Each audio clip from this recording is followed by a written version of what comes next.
RSS प्रमुख मोहन भागवत का statement, दुनिया भर में देश की प्रतिष्ठा बढ़ी। उन्होंने कहा विज्ञान खेल संस्कृति में देश आगे बढ़ा है। इस वक्त की बड़ी जानकारी मोहन भागवत की तरफ से ये बात कही गई और उन्होंने कहा कि चाहे वो विज्ञान का क्षेत्र हो, चाहे वो खेल संस्कृति हो, देश लगातार नए कीर्तिमान गढ़ रहा है, देश लगातार आगे बढ़ रहा है। और उन्होंने क्या कुछ कहा है वो आपको एक बार हम सुनवा देते हैं।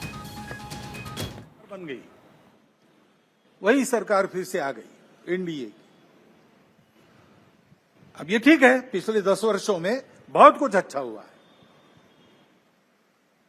आर्थिक हमारी स्थिति, आधुनिक दुनिया जिन मानकों को मानती है, जिसके आधार पर आर्थिक स्थिति का मापन करती है, उनको लगाए तो हमारी आर्थिक स्थिति बहुत अच्छी हो रही। सामरिक स्थिति हमारी निश्चित रूप से पहले से अधिक अच्छी है। दुनिया भर में हमारे देश की प्रतिष्ठा बढ़ी है। कला क्षेत्र में, क्रीड़ा क्षेत्र में, ज्ञान विज्ञान के क्षेत्र में, संस्कृति के क्षेत्र में हम सब लोग विश्व के सामने आगे बढ़ रहे हैं। हमको धीरे धीरे मानना विश्व के प्रगत देशों ने भी शुरू किया है। लेकिन इसका मतलब ये नहीं है कि हम चुनौतियों से मुक्त हुए। अभी उन बातों से मुक्त होकर जो चुनाव के आवेश में अतिरेक हो गया, उससे मुक्त होकर हमको आने वाली बातों का विचार करना है, समस्याओं से राहत लेनी है। चुनाव प्रचार की या चुनाव में जो होता है उसकी बात ऐसी है, वास्तव में तो प्रजातंत्र की अनिवार्य आवश्यक प्रक्रिया है और उसमें 2 पक्ष रहते हैं, इसलिए स्पर्धा रहती है। स्पर्धा रहती है तो दूसरे को पीछे करने का, स्वयं को आगे बढ़ाने का काम होता ही है, होना ही चाहिए। परंतु उसमें भी एक मर्यादा है, असत्य का उपयोग नहीं करना।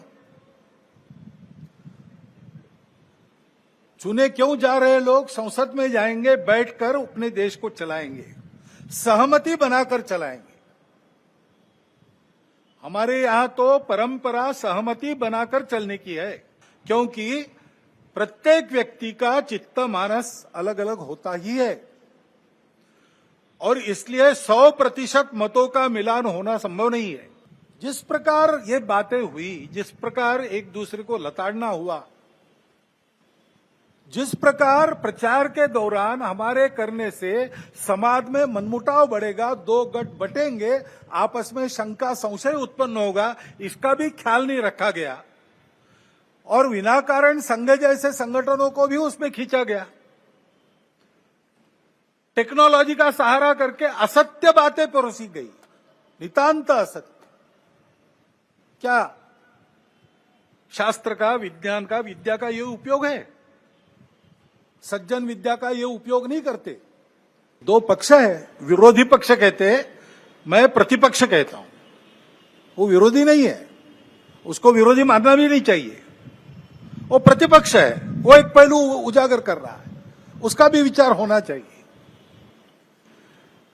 ऐसा जब चलना है तो चुनाव लड़ने में भी एक मर्यादा होती है।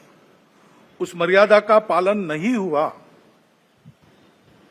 क्योंकि उसका पालन होना इसलिए आवश्यक है कि हमारे देश के सामने चुनौतियां समाप्त नहीं हुई।